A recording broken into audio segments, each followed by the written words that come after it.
True Crime Brewery contains disturbing content related to real-life crimes. Medical information is opinion based on facts of a crime and should not be interpreted as medical advice or treatment. Listener discretion is advised. Welcome to True Crime Brewery. I'm Jill. And I'm Dick. Confident and carefree, Icelandic woman Birna Brjánsdóttir was just 20 years old when she disappeared in 2017. Birna grew up in the nearby suburbs, but she was very comfortable in the city of Reykjavik.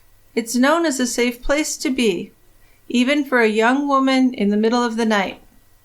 The main street was busy and well lit, with bright storefront windows and lampposts on just about every corner. Join us at the quiet end for the disappearance of Birna Brjánsdóttir. After finishing work on Friday, January 13th, 2017, Birna played cards with friends in a pub. Then at midnight, when the parties were getting started, they went dancing at a popular club. But when Birna's friends decided to go home at 2 a.m., Birna stayed behind. Then when she didn't show up for work on Saturday and her phone was off, Birna's mother and her friends knew immediately that something was terribly wrong. And this wouldn't be a case about Iceland without an Icelandic beer. So I'm drinking an Icelandic white ale from Einstök Beer Company in Iceland. It's a pale yellow color, clear, nice modest-sized white head, very nice aroma, citrus and a little bit of malt. Has a taste of lemon, bread, and just a little hint of spice. Light-bodied, refreshing. I think I drank more of these than anything else over there. Well, I found it to be a great chaser for the Black Death. Nothing's a chaser for that stuff. Yeah, so they had some kind of a shot in Reykjavik they called the Black Death. I can't think of the real name of it now. But it was kind of yucky. Yes, it was. Like most alcoholic shots aren't delicious, right? No, that's why I toss them back. That's right, and it does a good job relaxing you, so that's good, because they really don't have a lot of high alcohol beers there, do they? No, they don't. I think the most was 5 or 6%. Yeah, those are in bars and in stores, unless it's a state-owned store. But in a regular store, you can get like 2 to 2.5% alcohol down to 0. Yeah, very, very little alcohol. So that was really interesting. Well, anyway, we have a few bottles of these that you've brought along, so let's open up a couple. Okay.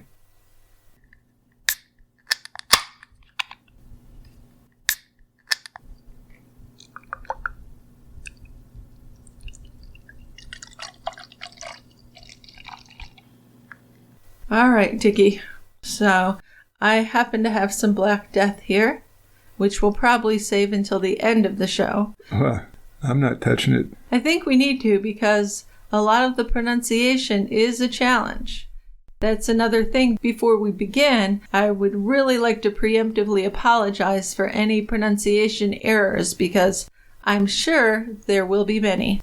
But, to our credit, we are trying. And as you know from me, pronouncing many English words correctly can be a challenge. So I'm really putting some work into this one. Because in Iceland, just about everyone speaks English. They're very easy on you. Yes, they were. So let's talk about Iceland. Okay, a little bit about Iceland down here at the quiet end, and then we'll get into the story, which of course is a huge story in Iceland because they don't have a lot of crime. No, one thing I was reading is in the last 20 years, there's been only 37 murders. Right. Well, I wouldn't say only, because if one of those 37 was someone you loved, it's terrible. But in comparison to countries like ours, it's amazing. It sure is. It's an amazingly small amount, yes. So give us a little background. Well, Iceland is an island located between Scotland and Greenland and close to the Arctic Circle. It has about 62,000 square miles for size, with a population of just over 350,000. Yeah, there have been varying reports on that, and I think that's what it was, 2016, 2017. Now, we recently visited, they were saying it's more like 380,000. So growing a little. The vast majority are in the Reykjavik area. Absolutely, yes.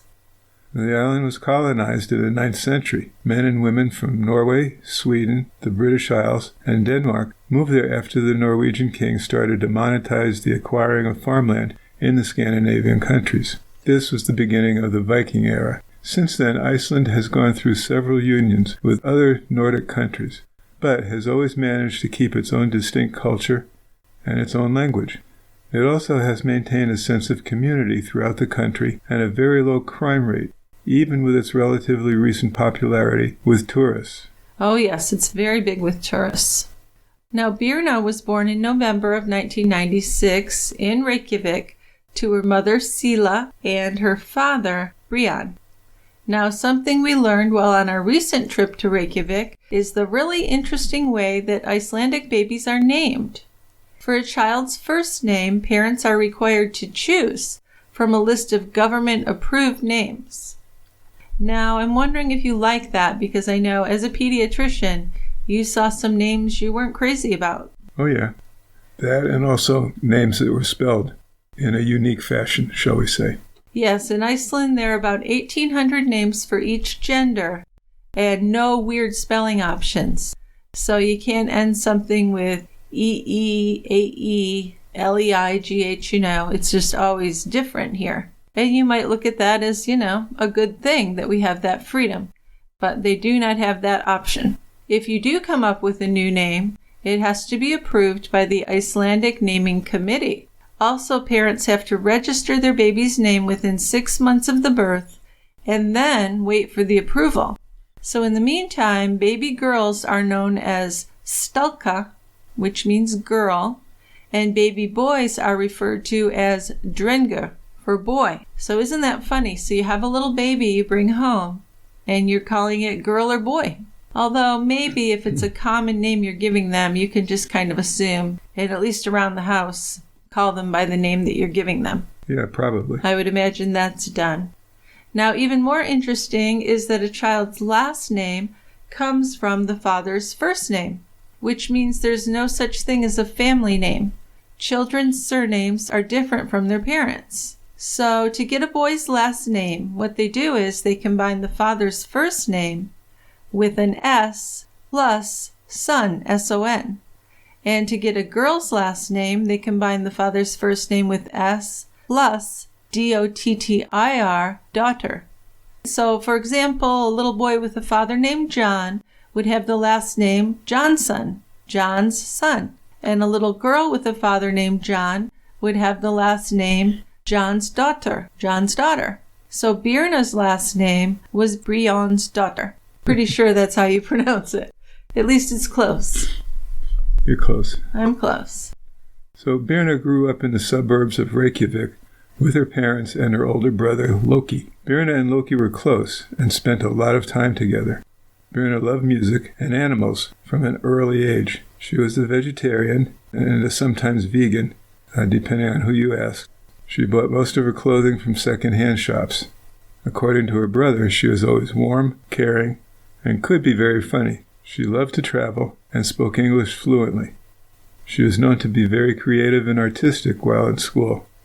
After graduating from school in 2013, she traveled to visit her boyfriend in Salt Lake City, Utah.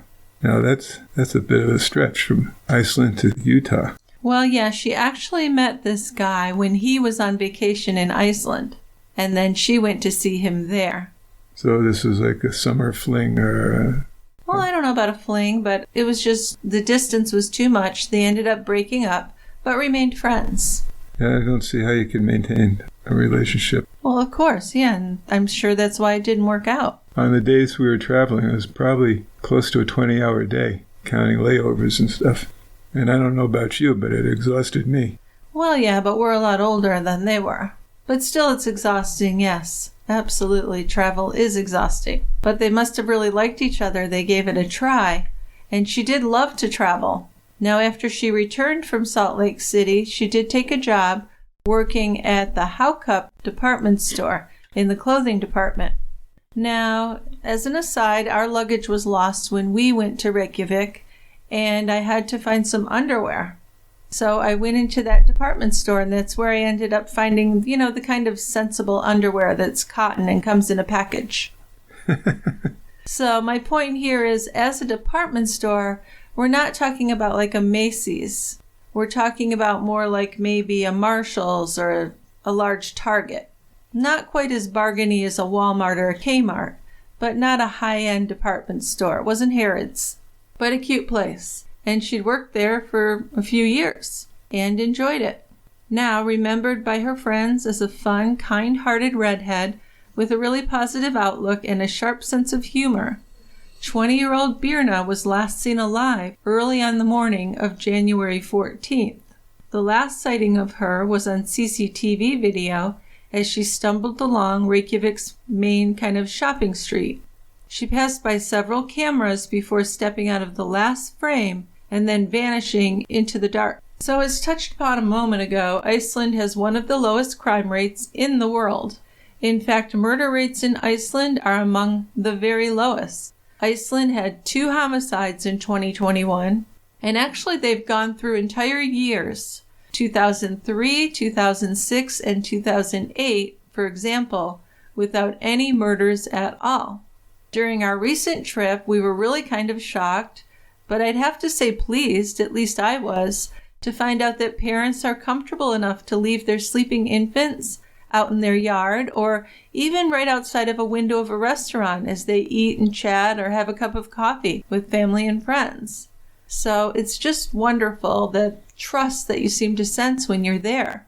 How did you feel about it? To me, it was a non-issue. That's how comfortable people were with it. I mean, exactly, that's what I mean. But did you see anything wrong with it? Did it give you any pause or concern? No. But isn't it strange that it didn't? Because you wouldn't do that in New York or Boston or even down here in Albuquerque. No, that's true. It's just a whole different feeling and a whole different attitude. Totally different perspective. It really is. Now, at a crowded and popular geothermal pool, like the ones we went to, the Blue Lagoon and the Secret Lagoon, we found that people really had no problem leaving their personal items, like shoes and towels, completely unattended. Like I said, there just seems to be this overall relaxed feeling that you can trust your fellow human being, which I adored. A refreshing thought. Absolutely.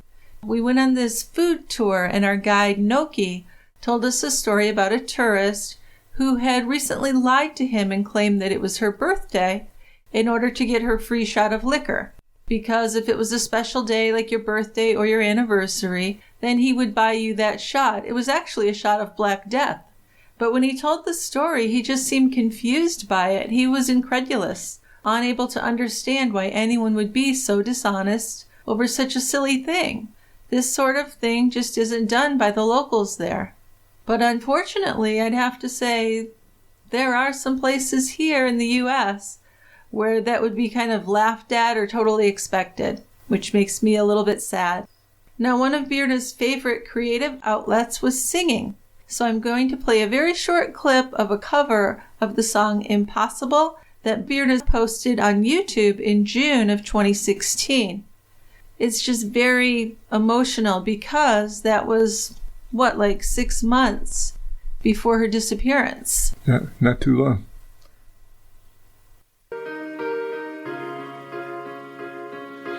I remember years ago, someone told me I should take caution when it comes to love. I did. You were strong and I was small. My illusion, my mistake. I was careless, I forgot I did. I guess what strikes me about it and why I really wanted to share that is she just sounds so young. I mean, a girl, really, more than a woman. Yeah. So I think she sounds very sincere, and plus it's not in her first language, it's in English. It's just heartbreaking to hear, knowing what would end up happening to this young girl. After her parents divorced, Birna stayed with her father in a suburb of Reykjavik. She was outgoing, but responsible, and she seemed quite content with her life, making enough money to do the things she liked to do. Birna had lots of friends, and she was a real joy to be around. In fact, her friends called her their happy pill. Which I think is sweet. It's a very nice description. And that's a nice way to be remembered. It is. Well, actually, in 2019, Iceland was ranked as the 4th happiest country in the world. According to studies done around the world, it appears that the most important contributor to happiness is one's social relationships. And in a small country like Iceland, it seems easy to be in close contact with your family and your friends. In fact, the majority of the population lives within an hour's drive from the Reykjavik capital area. Now, another important factor related to happiness is health, and the health status in Iceland is quite good compared to other countries as well. They have the lowest infant mortality rate in the world and one of the highest life expectancies. Contributing to this is that the majority of citizens have access to high-quality health care.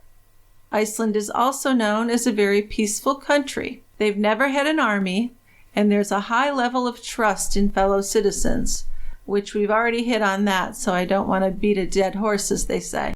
But children can go places on their own and play outside without worrying about supervising them. And the thing is that Iceland is 15th on the global list of gun ownership rates. But at the same time, violent crime is pretty non-existent. And it may be because you can't just walk into a store and buy a gun. You're required to sit through a mandatory 4-hour lecture on the history and the physics of firearms. And you also have to pass a written test with a grade of 75% or higher. Then the final part before you can get your gun is a day-long practice session at a shooting range. Also, I found really interesting, police officers in Iceland aren't armed except with a small baton or nightstick. Since the Icelandic police force was established way back in 1803, its officers have only shot and killed one person. And this was in 2013. And after that happened, the police chief said that he was deeply saddened and actually apologized to the victim's family. Wow. Icelanders also have quite a bit of control over their lives. They have access to quality education, no matter the educational background of the parents. And Iceland is the country with the narrowest gender gap in the world, where it is illegal to pay women less than men for the same job. If it weren't so damn cold, I'd think about moving there. You've almost got me convinced. Well, it's not really that cold. Well, all of this makes it really easy and acceptable to try out different things so people don't feel like they're stuck in a particular career path. Their high level of safety and autonomy probably really has a big impact on their happiness. And I say all of this not just because I've fallen in love with the place, but because I think it's important to understand the environment where Birna grew up and where she lived, because this helps us to understand why she felt safe, because a lot of us would say, what in the world would you be out walking at night after drinking? A young girl alone. It's just something we would not recommend here. No, we definitely would not. And why her disappearance is just such a shocking blow for the country. So it was Friday, January 13th, and Birna met friends at a pub after work.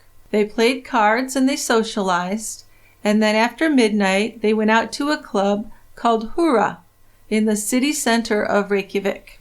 Reykjavik is known for having a very vibrant nightlife. It has plenty of bars and clubs, as well as cafes and restaurants.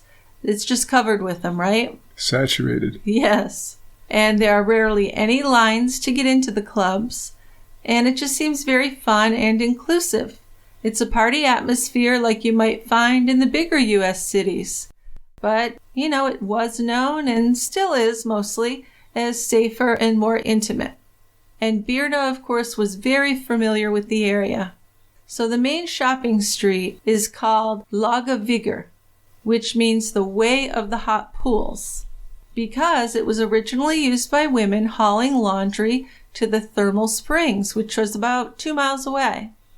And it runs from east to west, with the Atlantic Ocean on the lower end and the big Hallgrímskirkja church overlooking the city. Now, this is a huge church. It's it's really the biggest building you can see when you're downtown Reykjavik. It really stands out. It's on top of a hill, so it's really looking down over the whole city. And that's where they have that statue of Leif Erikson, right? So, big landmark. Good place to visit if you ever go there, because if you go to the top, you can look out the window and you can see all of Reykjavik.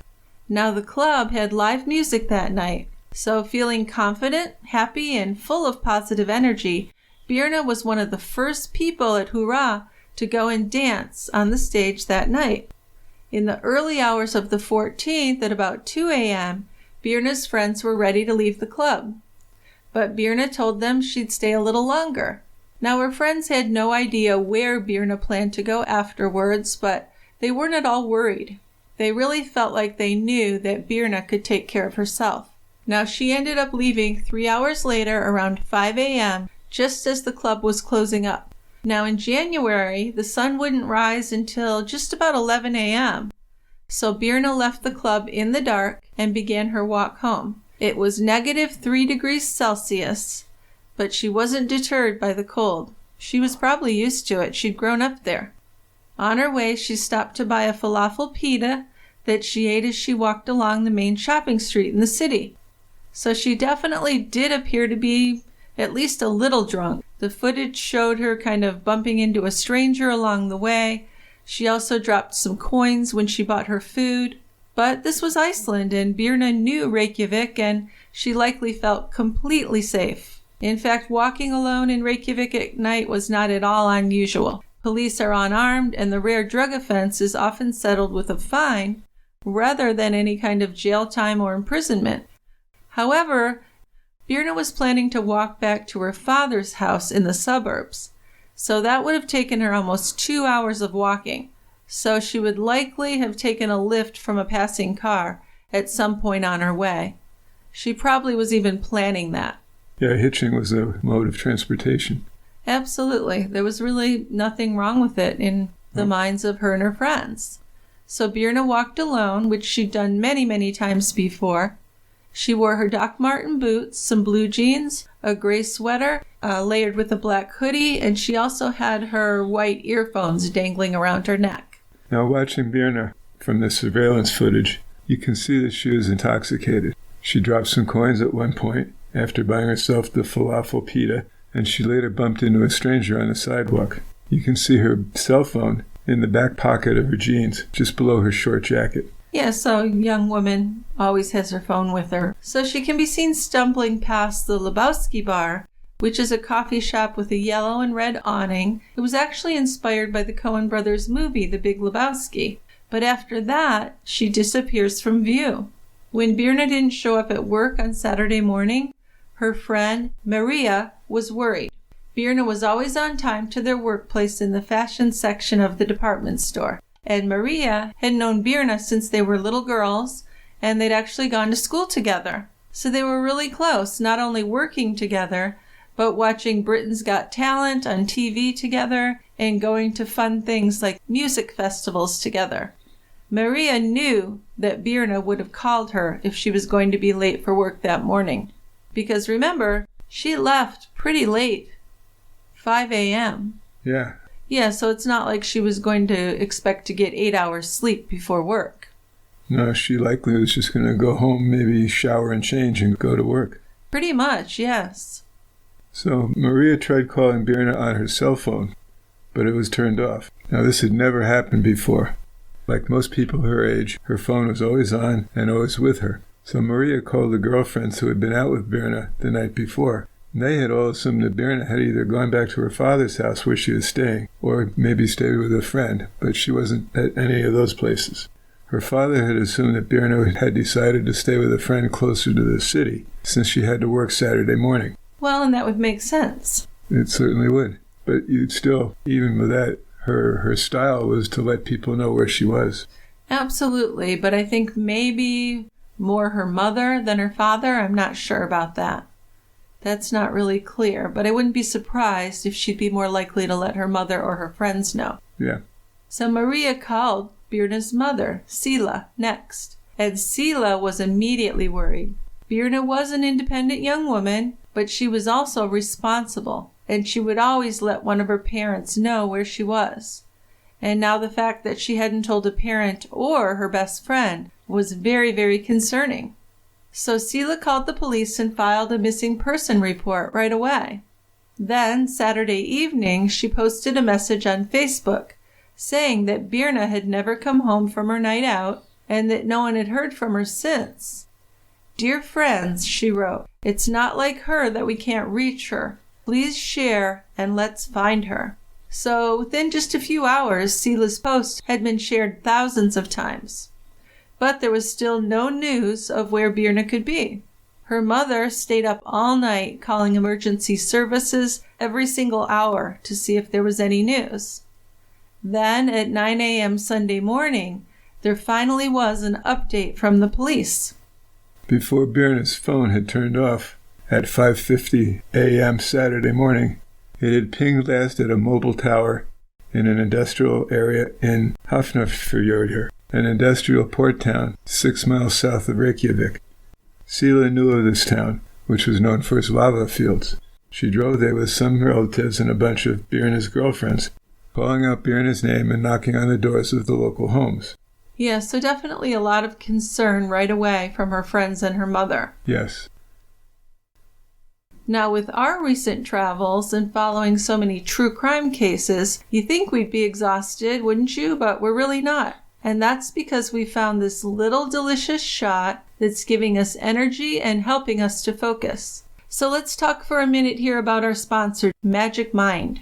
Coffee just doesn't do it for me, and your standard energy drinks just make me jittery. I love to just open the fridge and grab one. I really love that I can take Magic Mind with me anywhere, and I just drink it whenever I need a quick energy boost. I just take this tasty little shot in the morning, and I'm good for the rest of the day. Like just yesterday after we returned from vacation, I went straight for the Magic Mind, and it really is like magic how it helped me push through the rest of the day, getting all that unpacking done and getting caught up on our podcast projects. Also, there are prolonged benefits. After 3 straight days of drinking Magic Mind, I'm significantly more productive and I feel more focused. I get more done in less time, and I'm also able to be more creative. What's really important for me is that Magic Mind has all natural ingredients with no sugar. It's nut-free, vegan, keto, and paleo-friendly. So I am really encouraging you to go to the Magic Mind website and get the limited 56% off your first subscription and 20% off a one-time purchase with our discount code, Brewery20. Just go to magicmind.com/brewery and use code Brewery20. That's 56% off your subscription for the next 10 days with our code Brewery20. And you know, it also works if you're already a subscriber. You save on your next subscription payment. Now that's unusual. I really like that. It is distinctly unusual. Yeah, so give yourself a little magic with Magic Mind. Okay, let's go back to our story. So Birna's mother, along with several relatives and friends, had gone out to the port town south of Reykjavik to look for Birna.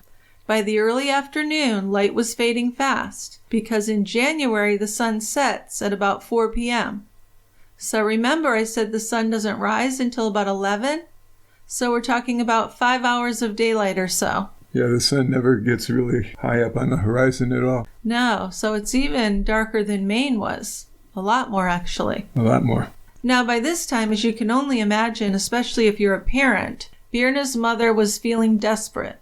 Birna hadn't been seen or heard from for about 36 hours, and it was becoming clear that something was very wrong.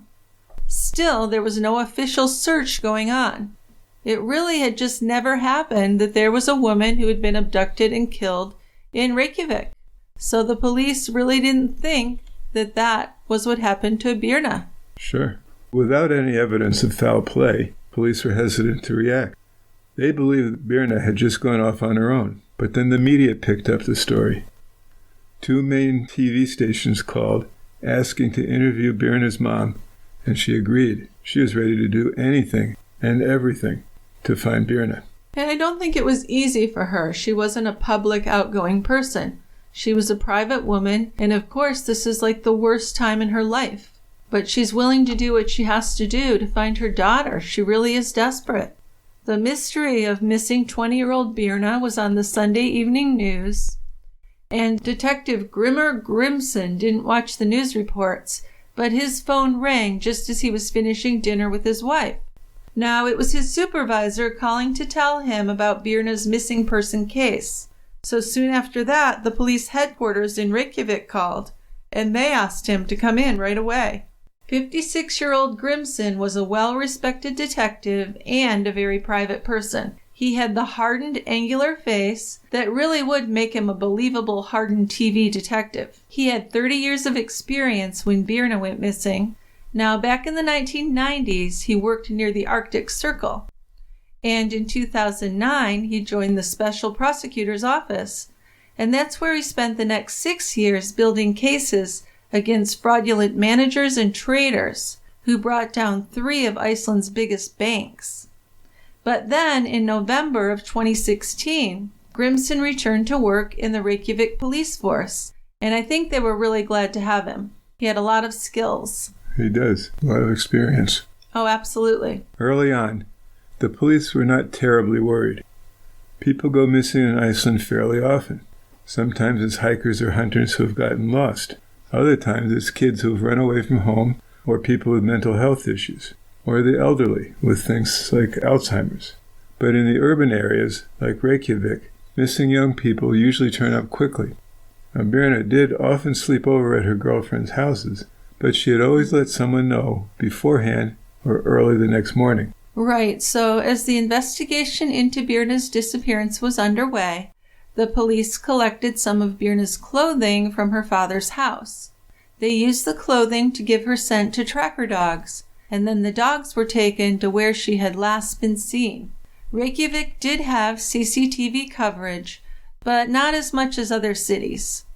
With the crime rate so low and the population not being too keen on being under constant surveillance, it was kind of frowned upon. You know, many Icelanders had the attitude that abductions and murders just didn't happen there, and to a certain extent they were correct. Actually, for the most part, they were right. In 2016, the murder rate in Iceland was 0.3 in 100,000. For comparison, the murder rate in the United States in that same year was 5.3 in 100,000. That's a bit of a difference, hey? It totally is.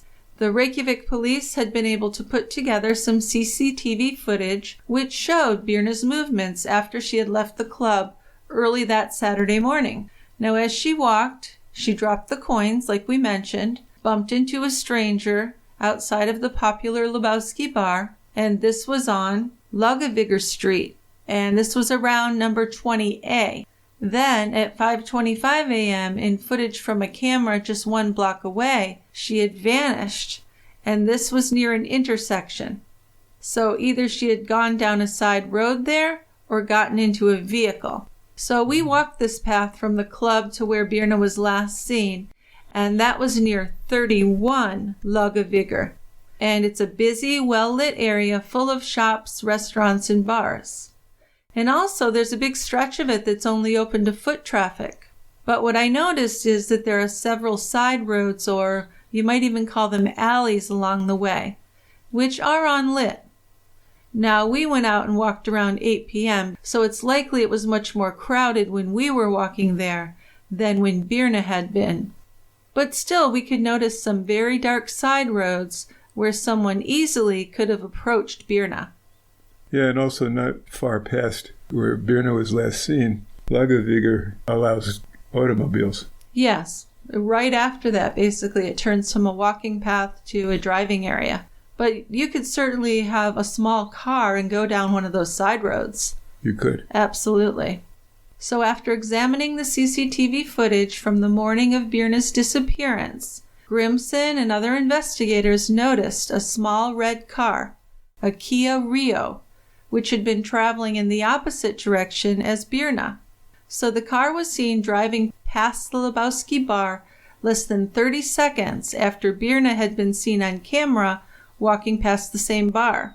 Now, this little car stopped at 31 Laugavigr and drove away just moments later. So investigators had to wonder if Birna could have taken a ride in that car. After all, it really would not have been unusual, it would not have been unthinkable for her to accept a ride, especially on such a cold morning. But unfortunately, the video quality wasn't good enough for them to identify the license plate number or even who was inside of the vehicle. So at 2 a.m. that Sunday night, Birna's parents, who were divorced but on good terms with each other, arrived at the police station to plead for more help in finding her. They were asked if Birna had any mental health issues or any reasons why she would want to run away. Both her parents denied that Birna would have run away or harmed herself. When Birna's mother was shown the CCTV footage of the red car, she was upset that the police couldn't identify the plate number. Well, and I don't blame her. But it's not always as easy as it looks on TV crime shows, right? That's for sure. And many times the footage is bad. But at least they did know the make, model, and color of the car. And when the police checked the National Vehicle Database, they found that there were 126 cars of the same make, model, and color as the one in the video. Might sound like a lot, but that's a workable number. By this time, one of the largest missing persons searches in the history of Iceland had begun. Now, in addition to the Facebook post, flyers were put up with Birna's photo and a description including what she'd been wearing. Police, the sniffer dogs, family, friends, and volunteers walked the roads and the shoreline looking for any sign of her. And we know that the shoreline can be very rough. I imagine in January even worse than what we would experience. Now by Monday afternoon, the police called a press conference to appeal to the public for any information that could help find Birna or identify that red car. Now Birna's mother, Sila, was still feeling like the police saw her as a hysterical mother. But of course she agreed to stand beside Detective Grimson and tell reporters that she feared that her daughter may have stopped to talk to some tourists on her way home. Or it was even possible that she had met the wrong man on Tinder, because she had just recently joined Tinder after breaking up with her boyfriend who lived in Salt Lake City, Utah. But Birna's mother felt that Birna, who loved to travel and loved to speak English, could have spoken to someone and they had possibly abducted her or hurt her. The ex-boyfriend was quickly ruled out as a suspect because he had been all the way in Utah in the U.S. when Birna went missing. In the press conference, which was a very unusual thing to do in Reykjavik, Grimson gave an update on the search.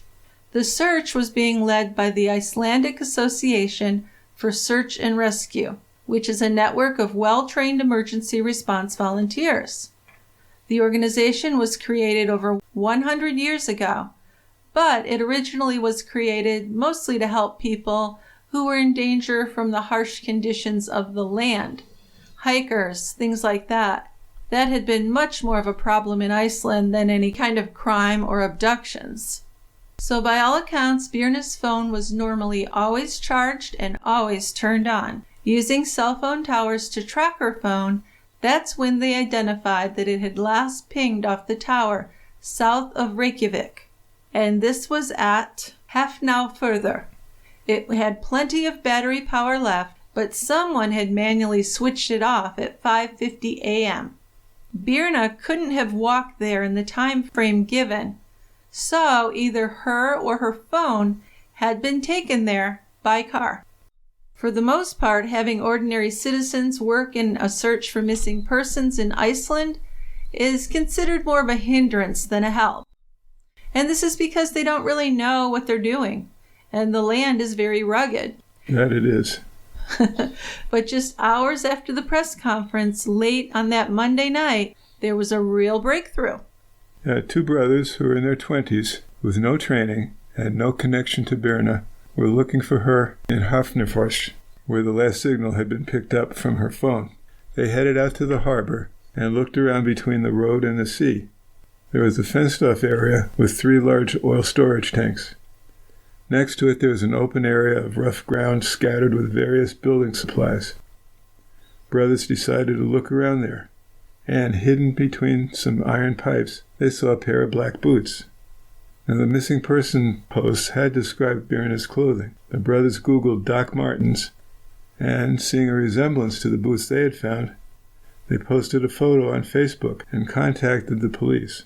Officers immediately rushed out to the scene. They quickly determined that the boots were Birna's. So this is a terrible, terrible sign, because it could mean that she went into the water willingly, although I can't imagine anyone would do that, or that something had happened to her, something violent for her to not have her boots. The police were also really focused on getting information on the driver of that red car, so they really wanted that from the public.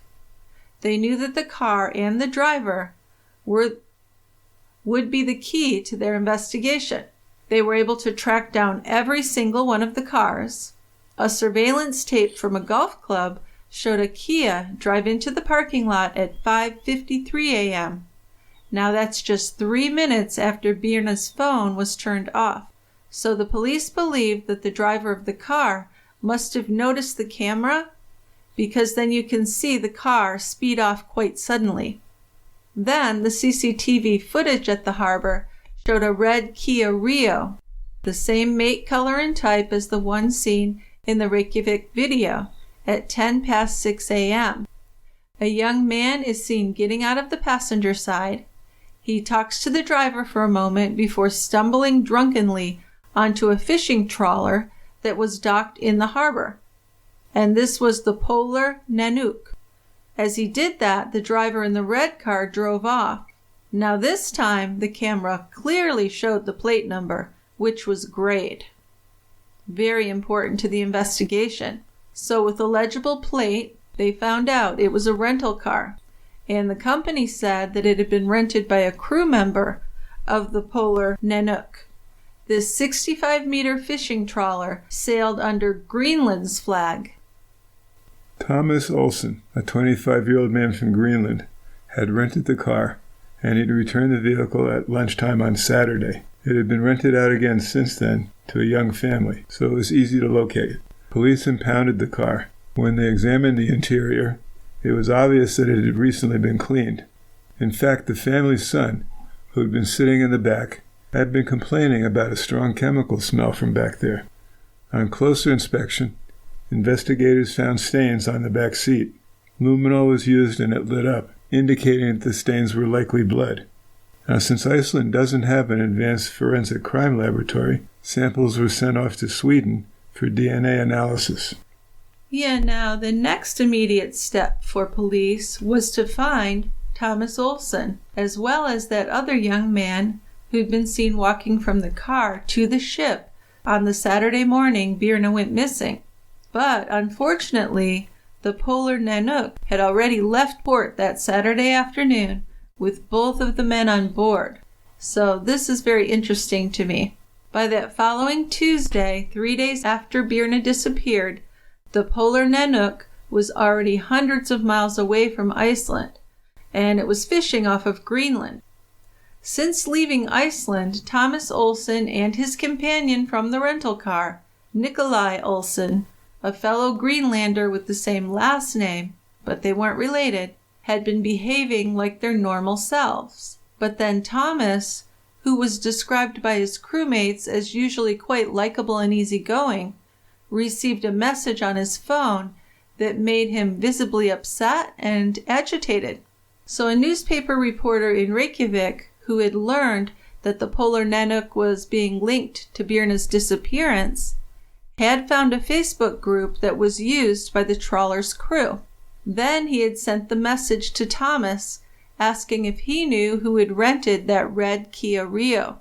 So according to the captain and the crew that were there, Thomas turned white when he read it, and he showed the journalist's message to the ship's captain. But the captain told Thomas, if you don't have anything to worry about if you haven't done anything wrong. But Thomas was so beside himself by then that the captain actually gave him a sedative. For the investigative team in Iceland, bringing in these two crewmen could have been a serious logistical and diplomatic issue.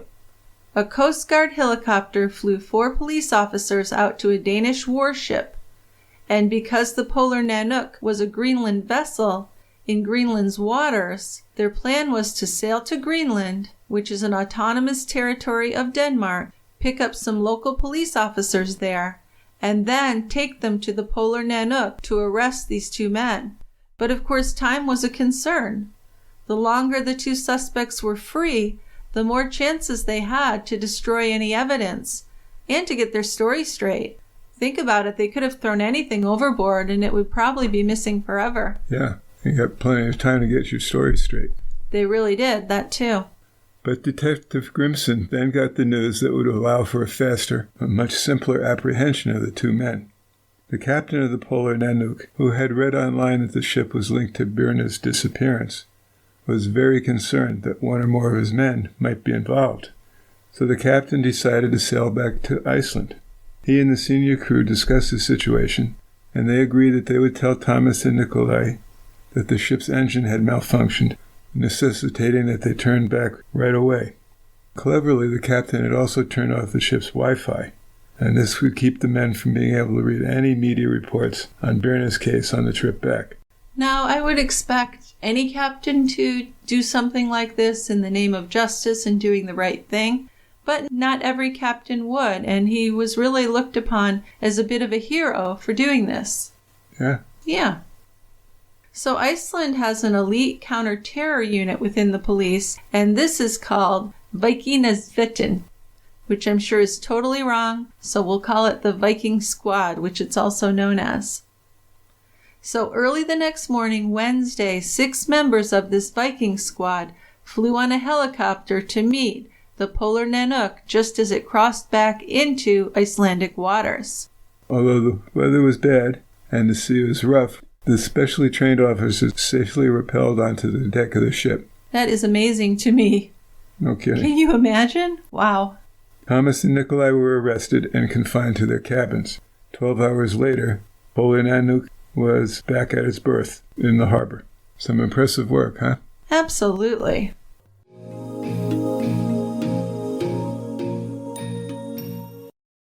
Now, this time of year is busy, yeah? Summer's over and the kids are going back to school and we all have so much to do.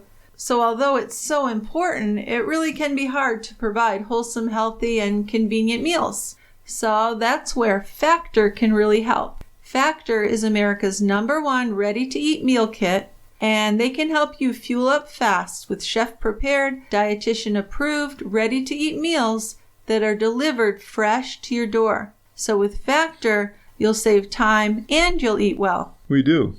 Now, we don't eat meat, as most of our longtime listeners know, and sometimes vegan food is hard to find.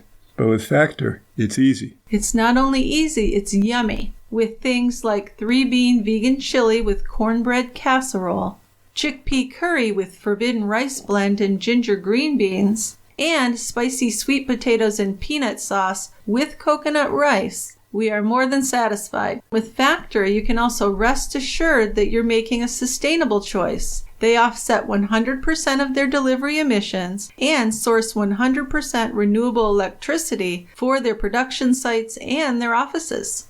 Simply choose your meals and enjoy fresh, flavor-packed meals delivered to your door. Ready in just 2 minutes. No prep, no mess. I love it. So just head to factormeals.com/TCB50 and use our code TCB50 to get 50% off. Again, that's code TCB50 at factormeals.com/TCB50 to get 50% off. We love Factor.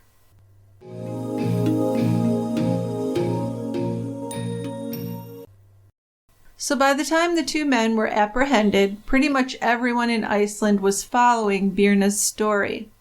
Since several days had passed and her boots had been recovered, there really was an overall feeling of impending doom.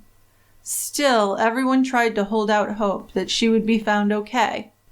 Parents who had never before felt like they needed to teach the dangers of potential crimes to their children were now struggling to explain the story of the missing young woman and the arrested sailors. In the cafes and the bars of Reykjavik, people were frequently checking for news updates, and many conversations revolved around exchanging various theories about what could have happened to Birna. It represented the ultimate fear in our society, a young, innocent woman targeted in a downtown area, said Helga Gunsloksen, a sociology professor at the University of Iceland. And then the suspects were outsiders, she said, and that only intensified it. The strong public reaction to Birna's disappearance was overwhelmingly well-intentioned and very sympathetic. the National Broadcasting Service actually postponed the airing of the second series of the BBC drama The Missing, which was about a girl who disappears, and they did this out of respect for the relatives and the friends of Birna. But with so many people speculating about the case and playing amateur detective, rumors were spreading online.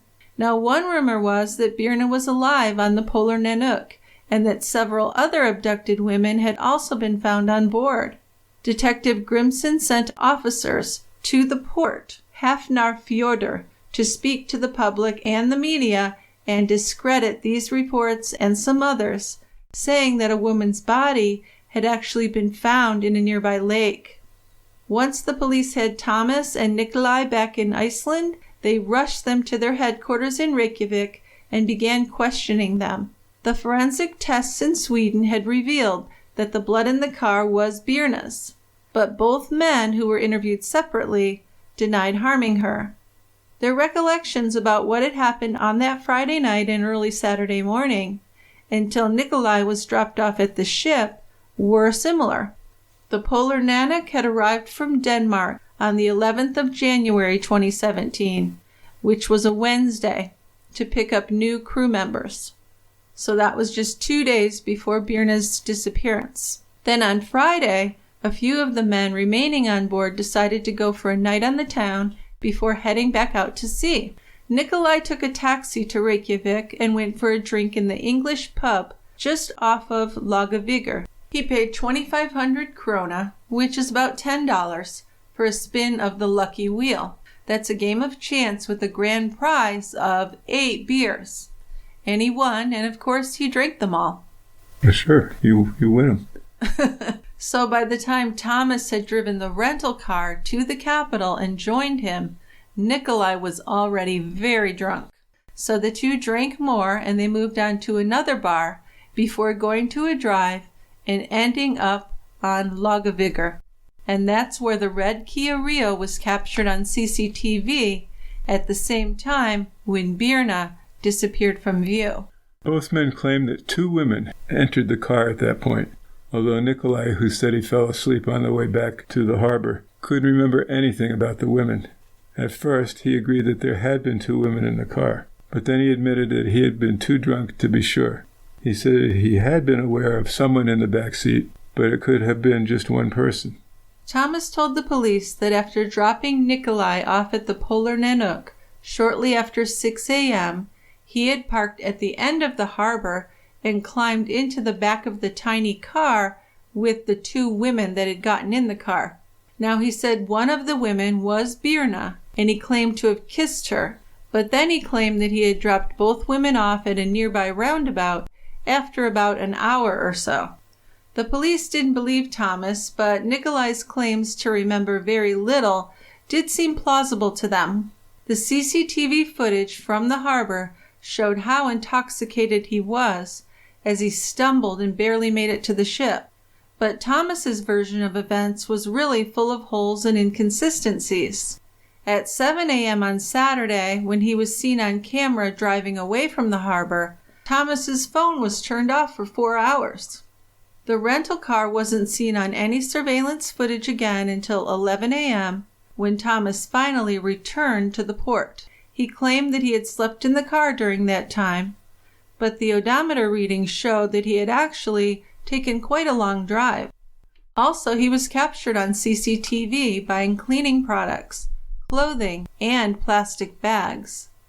Then he was also seen cleaning the inside of the rental car. Yet Thomas told police he had actually been trying to remove vomit from the back seat, but there was already overwhelming evidence that Birna had bled in that back seat. And there was other evidence that pointed to Thomas. The doctor who examined him identified scratches on his chest, which was indicative of a recent struggle. Officers searching his cabin in the Polar Nanook also found 23 kilograms of hashish with a street value of about £1.5 million, which Thomas had brought into the ship in Denmark. Most importantly, though, they found Birna's driver's license in the ship's trash, so the license was sent to a crime lab in Norway for fingerprint analysis. It was becoming increasingly clear that Thomas was responsible for Birna's disappearance, but still investigators had not yet found her. Yeah, and that was very frustrating. So on the morning of Saturday, January 21st, which was 1 week after Birna had vanished, the biggest search operation in Iceland's history expanded. 835 volunteers and 87 vehicles were out looking for 20-year-old Birna. This was an extraordinary response for such a small country. But across all of Iceland, people were concerned, and they were waiting anxiously for any updates in her case. "Today she is our sister, our daughter," that became the mantra, said the search project manager. "We don't live in a society where we tolerate a 20-year-old woman being abducted in the night." So the expansive search area included Iceland's southern peninsula, with its lava fields, snowy hills, and frozen lakes. But Saturday's search found nothing. Then, at around noon on Sunday, a Coast Guard helicopter flying low over the coastline circled nearer to the bright orange lighthouse. There's no beach there, but a strip of raised land covered in large black stones. The area was also littered with fishing buoys, driftwood, kelp, and frozen rock pools. An officer on board the helicopter finally spotted something near the water's edge. And this was Birna's body. So shock from Birna's disappearance quickly turned to outrage and grief. Memorials were held in Greenland as well as Iceland. The citizens of Greenland had followed the case with horror and feelings of shame over the alleged crimes of Thomas and Nikolai Olsen. In Reykjavik, thousands of people walked together down Laugaveggur, leaving candles and flowers in the area where Birna disappeared. Her funeral was held at Hallgrímskirkja, the biggest church in the country. The president and the prime minister were among 2,000 mourners there. Birna's close friends carried the white coffin while songs were played that Birna had introduced to her mother in the last months of her life. Now, for weeks after this tragedy, Birna's mother was just too devastated to learn the details of what had happened and how her daughter had died. Then in March, she asked to meet with Detective Grimson and the chief of Reykjavik Metropolitan Police. They told her all that they knew. So though Birna was found naked, there was no evidence of a sexual assault. She had been beaten about her face and strangled. The autopsy of Birna's body showed hemorrhaging behind her eyes and inside of her skull. Her neck was bruised and her jaw and her nose were broken. The police believed that this occurred at the harbor when Thomas was seen on camera entering the back of the car. And this was before his phone was turned off and before he drove away from the port. To her mother's horror, Birna had been alive when she was thrown into the freezing water. The autopsy revealed her cause of death to be drowning, and the manner of death was homicide. Nikolai had been released by the police after 2 weeks in custody when police concluded that he wasn't with Thomas when the crime was committed. He admitted that his memory was patchy, but he knew that he hadn't harmed anyone. He said that in the days following their shore leave, Thomas had tried to confuse him about what had happened in the car after Birna got in. None of Nikolai's clothing had any blood or evidence connecting him to Birna's attack either. Despite the evidence against him, Thomas still didn't confess. He maintained the same story throughout 9 police interviews. Now, because of this, the police had no idea why Birna got into his car or why he had killed her. On March 30th, 2017, Thomas was charged with murder and drug possession. When his trial began in August, the prosecution's case was even stronger because his DNA had been found on the shoelaces of one of Birna's boots. Also, Norwegian forensic scientists had identified his fingerprint on Birna's discarded driver's license. Nikolai, who had been arrested with Thomas, would be an important witness in the prosecution's case. He would not remember how Birna ended up in the car, but he did recall that when Thomas dropped him back at the Polar Nanook, there was someone in the back seat. So when led into court, Thomas covered his face and he sat facing away from the onlookers and the media out in the gallery. He did confess to the drug possession charge, but not to Birna's murder. Speaking in a low, monotone voice, he now told a totally new version of the events of that morning. Now, instead of having 2 girls in the car, he said that it was only 1 girl, and he admitted that it was Birna, who he said just suddenly climbed into the Kia Rio uninvited as he was driving along Laugavigr Street. Now he claimed that she was speaking in Icelandic and seemed to think that he was driving a taxi or something, and there was some confusion, which no one believed because she spoke perfect English. Now Thomas said he had stopped the car to get out to pee in the harbor area, Hafnarfjörður. At that point, he claimed, Nikolai drove off with Birna. Then he said Nikolai returned sometime later without Birna and picked him up. Thomas said that the drunk Nikolai had spent the entire night harassing women too. So it was shocking to everyone in court that Thomas was now trying to pin the murder on his crewmate. Yeah, but his story contradicted all of the evidence. First of all, Nikolai had been too drunk to even attempt to drive. He didn't even have a license, and he probably would have had an accident if he had attempted to drive the car. In fact, he was barely conscious after they had left the bars. He doubted that he had spoken to Birna because he had fallen asleep in the car. Yes, cell phone evidence showed that Nikolai had tried to call the bartender after he was dropped off down at the harbor. Nikolai said that he fell asleep on the ship and then woke up at 11 a.m. Then he went looking for Thomas, but Thomas wasn't in his cabin. He said Thomas returned after 11:30 a.m. and he was wearing another crew member's jacket. And CCTV footage from a local store showed Thomas buying the cleaning products, specifically car cleaning solutions. Thomas couldn't explain why there was Birna's blood in the car or on his jacket, which was found on the Polar Nanook. Thomas had also shut off his cell phone at 7 in the morning for 4 hours.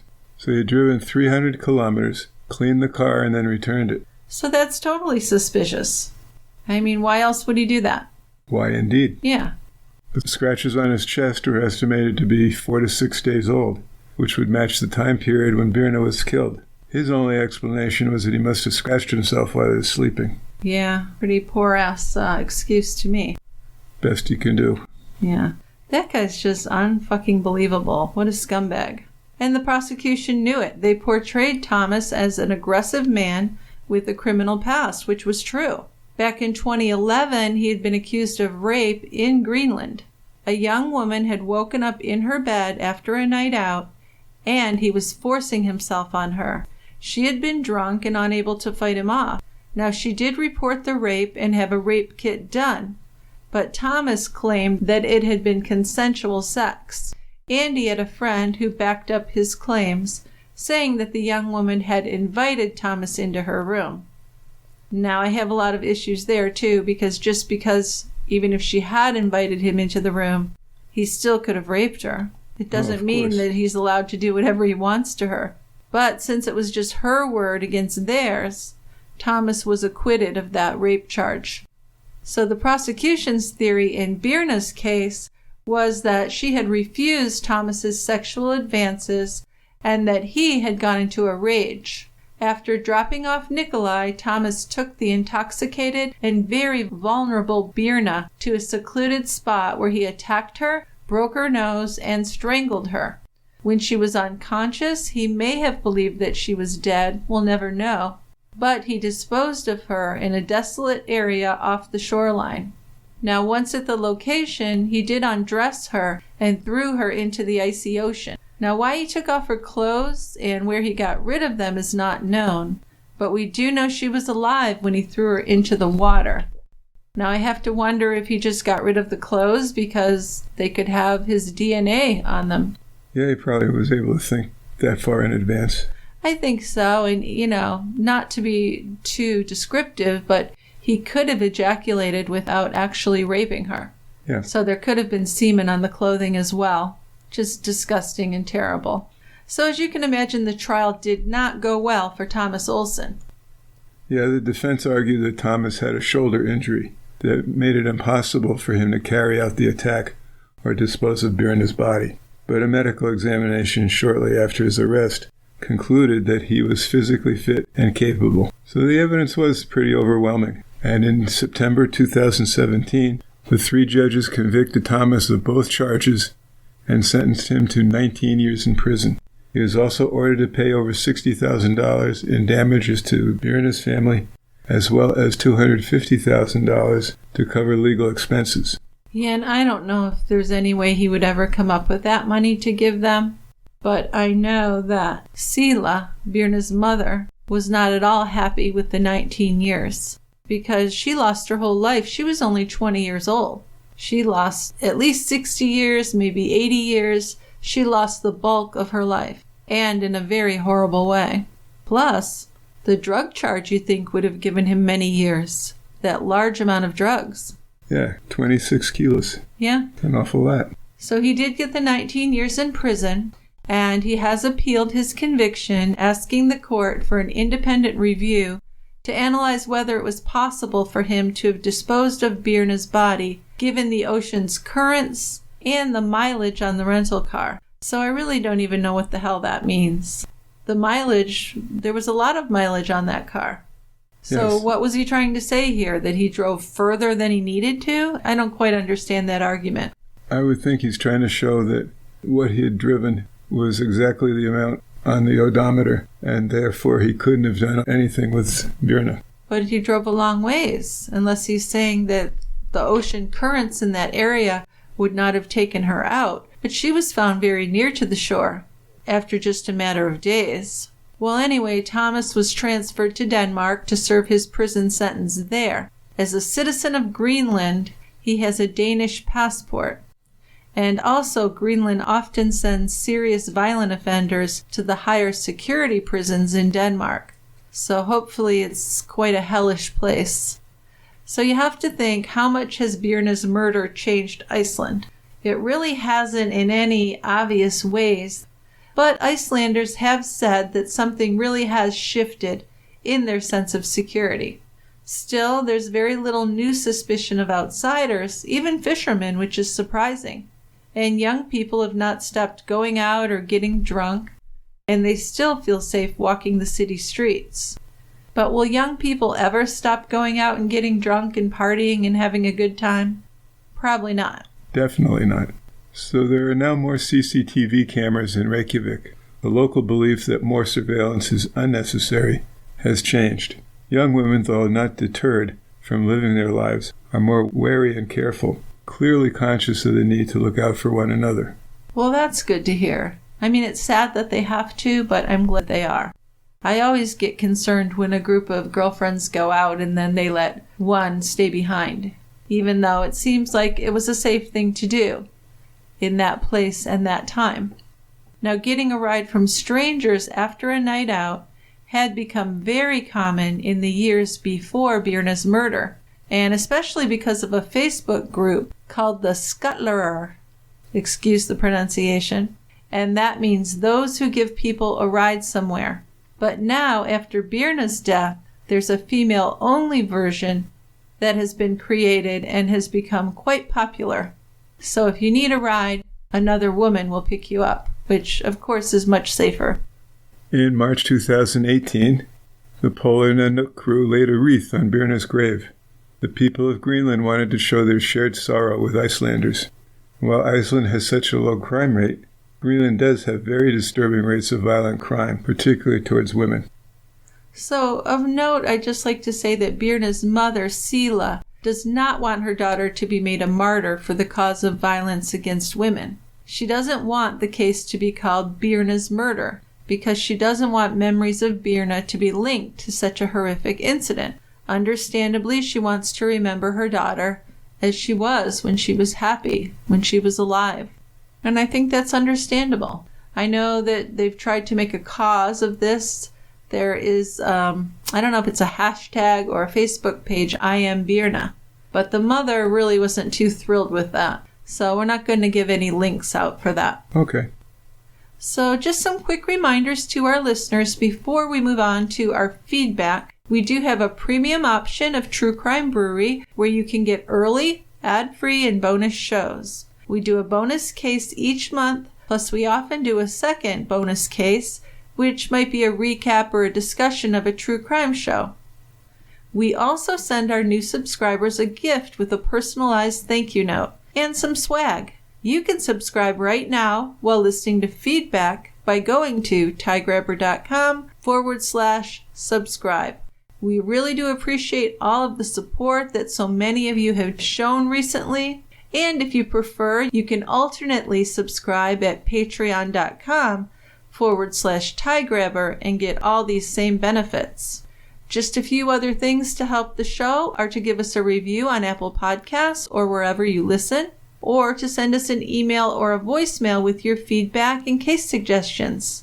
Another thing that we ask is tell your true crime friends to check out the show. Word of mouth certainly cannot be underestimated. So if you have feedback or case suggestions for us to cover on an upcoming show, please send us an email to truecrimebrewery@tiegrabber.com. Voicemails can be sent by clicking on the voicemail link in our show notes or on our website. So thank you all for spending your time with us at the quiet end. And now we have a little bit of feedback.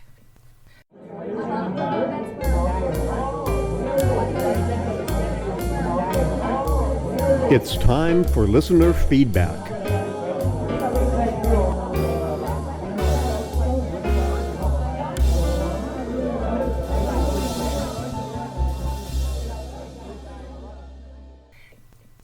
We really haven't had a chance to go through the voicemails yet, so we've just got an email that Dick is going to tell us about.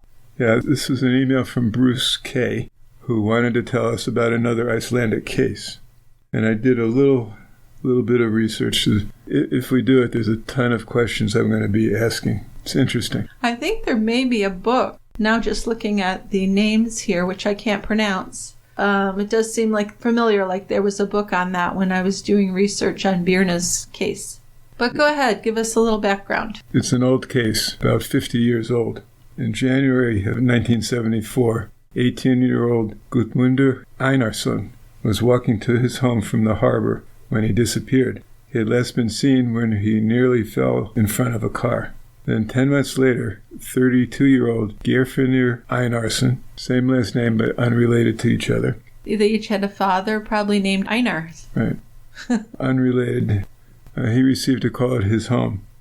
And he drove to a cafe in Keflavik, parked his car, and disappeared. So despite having no motive, no witnesses, no forensic evidence, and no dead bodies, a murder inquest was opened. And we don't know why? Not from what I've looked at so far. Okay, that's interesting. And the police were under very intense pressure to solve the cases.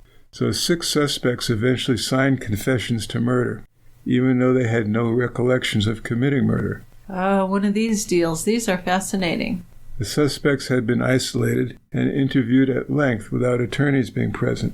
They had been given drugs. They were subjected to sleep deprivation and even water torture. What? They do that there? Is that legal? No. Okay. Holy shit. All right. The suspects said they had signed the confessions in order to get out of solitary confinement. Well, I think there comes a point with anybody where you're going to sign a confession, which everyone says, I would never confess to something I didn't do, but we all have our limits of what we can tolerate. Oh, absolutely. Yeah. So 5 of the 6 suspects were convicted of murder, and the 6th one was convicted of perjury. So that's from the 1970s. These people are in jail. Wow. They've been in prison all this time? In 2013, a police report recommended that the 5 murder convictions should be reheard. The reason being that the individuals were subjected to extreme mental duress, which led to false confessions. In September 2018, the Supreme Court accepted the motion to acquit all 5, and the Icelandic government issued an official apology to the 5 men. In January 2020, Prime Minister Katrín Jakobsdóttir announced the Icelandic government would provide compensation totaling 815 million Icelandic kroner, and that's a little over $6 million US, to those acquitted or their families. Yeah, we definitely have to read about this because it's very confusing how this ended up happening. It is. It really is. So, come on, Bruce. You could have given us a little more. He was stingy with the info. He absolutely was. So, get back with us, Bruce, or... I think we'll take a look at it. All right. Well, it's really nice to be back, and we appreciate everyone for listening and for all your support. And we will see you next time at the Quiet End. Come on down. Plenty of seats. Bye-bye. Bye, guys.